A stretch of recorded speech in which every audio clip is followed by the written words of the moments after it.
Staff that are here introduce themselves. We'll start here with Haley. Hi, I'm Haley.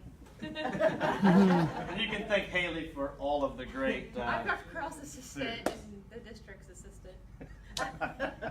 And anything else. And She does all of our social media yeah. and marketing as well. Yep.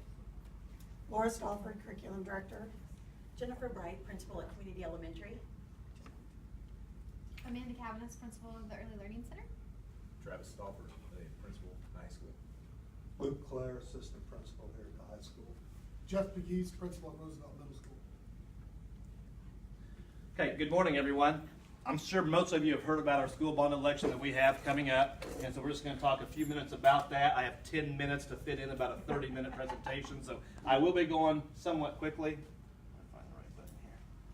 There we go. For a little over 2 years, we've had a facilities committee that has been studying our own facilities and looking at what our needs are. The first thing that the group did was do a tour of our buildings here in the district, and then we went and looked at other school districts. We looked at building new versus remodeling. We came back and the consensus was that we wanted to keep our buildings, the middle school and the high school buildings, so we needed to do some repairs and some updates here in these buildings. We've had several meetings with stakeholders. We've had 4 community meetings at this time. We have one scheduled this evening, another one scheduled for next week. We'll be offering tours next week, and after this meeting today, if anyone would like a tour of these facilities, we can arrange that.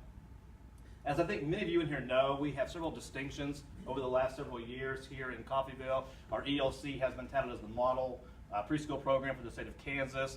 We've been mentioned in several journals across the nation. At CES, we've worked hard to close the achievement gap the last several years, and CE is really the model for the redesign efforts for what they've done with the Twister Day coming up. The middle school has been a finalist last year for Middle School of the Year.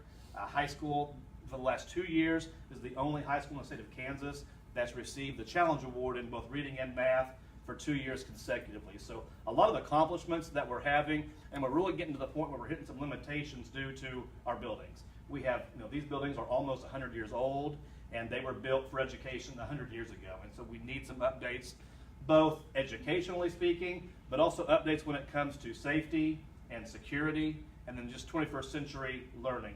We have a lot of plumbing issues and different things here that I will get to in a little while.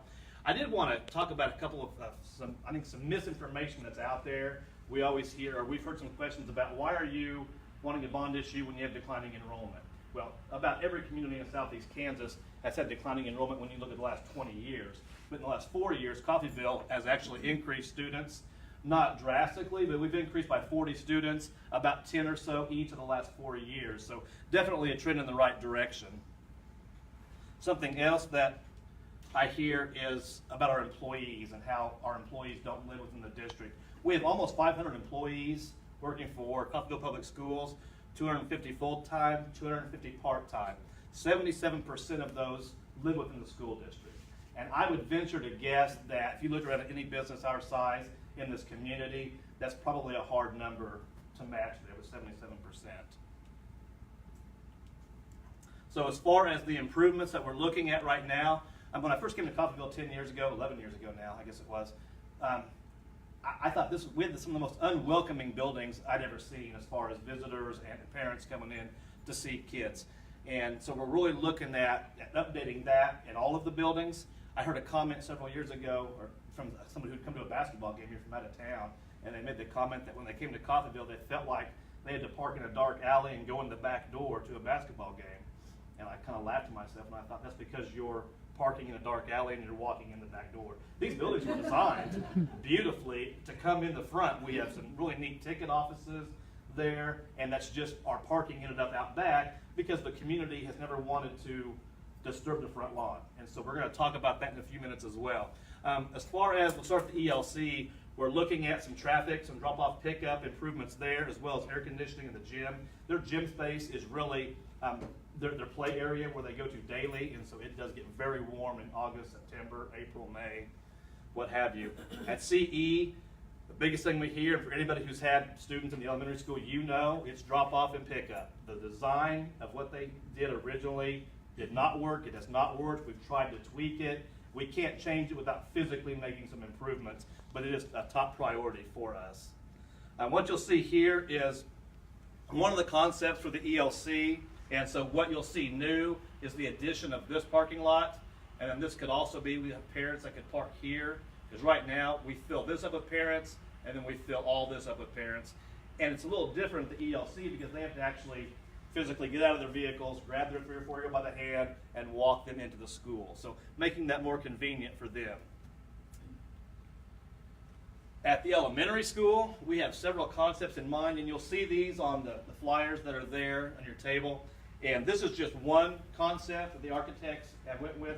The architect team that we went with actually has a civil engineer on site, so that's what he does, is traffic studies. And so as you'll see here, we have a new lane that's been put in to come across, some additional visitor parking, and we have looked at, we could have drop-off and pickups here, here, and here.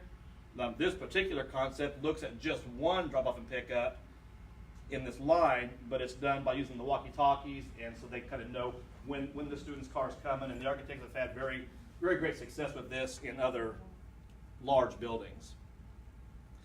The high school and the middle school, there's a lot to this. I won't read all this to you. We'll just kind of talk about it as we look at the campus itself. Here is the campus as it currently sits. And here is the new concept. And as you'll see, as the group facilities committee started talking, we really talked about the access in the front. And at first they said, don't touch anything in that yard, which is funny because then we polled the staff that teach here, and they said, make the whole thing a parking lot as far as we're concerned. So you've got both ends of the spectrum that we're trying to balance.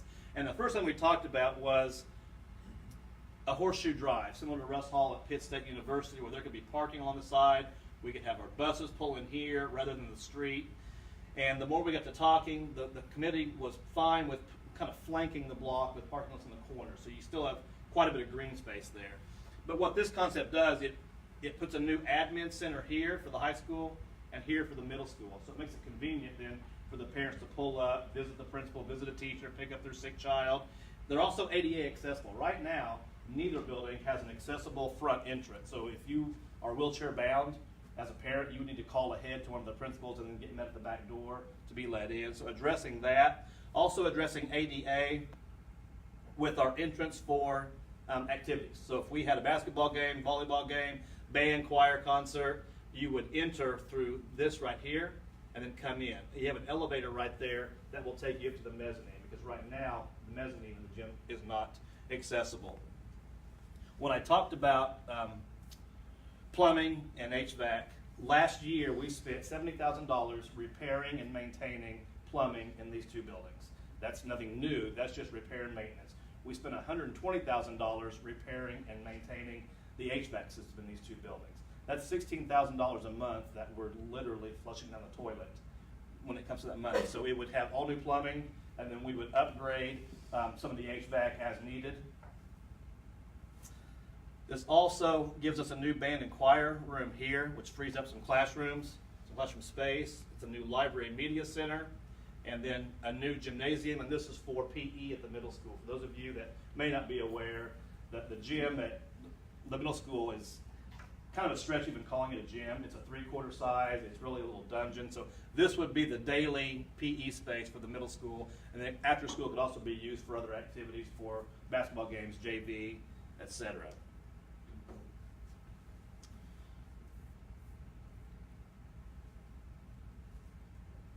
There's just a flat diagram. This does give us a new library media center right here, and that would be shared by both buildings.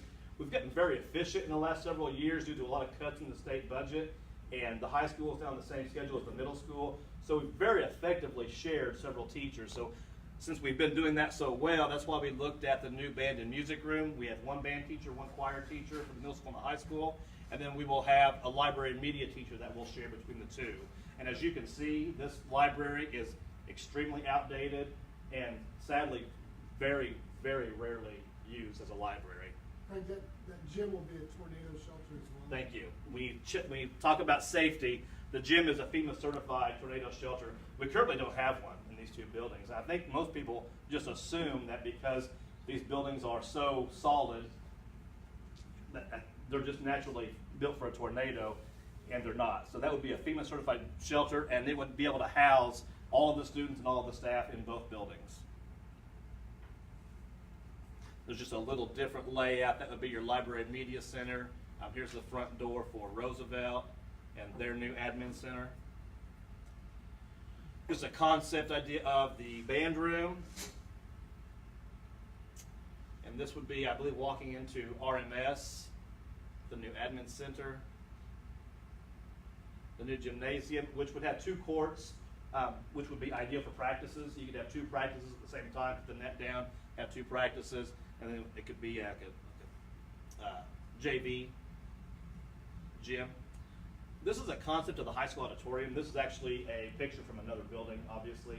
But something that we would do, we would completely redo Benefield Auditorium and make that our premier presentation center. And the high school auditorium could still be utilized for class meetings and also for small performances. The stage would stay, but we want to really redo Benefield. It's a beautiful auditorium.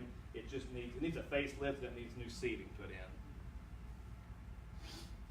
A concept design of when you would walk in through the pre-function center, which was the front, when you come in for activities. So you have Stornado here on the left. This would be the door you would walk in to go to activities. So this is currently where Mr. Murdoch's room would be and all of that. And you would be able to come in and walk upstairs to the mezzanine of the gym, and the elevator would be right kind of back over behind the stairs. This is the library and media center area. So this would be heading down, that would be food service right here. And that ends with our sheet. We really feel that everything we're doing falls under safety, security, and then just sensibility. It makes sense if we want to keep these buildings around for another 100 years, we've got to do some internal work now to keep that viable. If we don't, in 20 years, we could be looking at having to go build new somewhere else, and we definitely don't want to do that. We want to keep our buildings. So with that, I will take any questions. You had mentioned parents in wheelchairs, but we have students. Yes, that are yeah, good point. And right now, you mentioned students. The gym at RMS is not ADA accessible. So if you have a student that has difficulties, they can't get down to the gym at RMS. And even with wheelchairs, like we were talking the other day, we have a ton of kids on crutches. Right. All the time. Break their ankles. You know, Yeah. ball games or whatever, and it's tough. They can't get in the gym. The auditorium's very difficult. Our elevator's old too, and so there's lots of things Right. that create problems with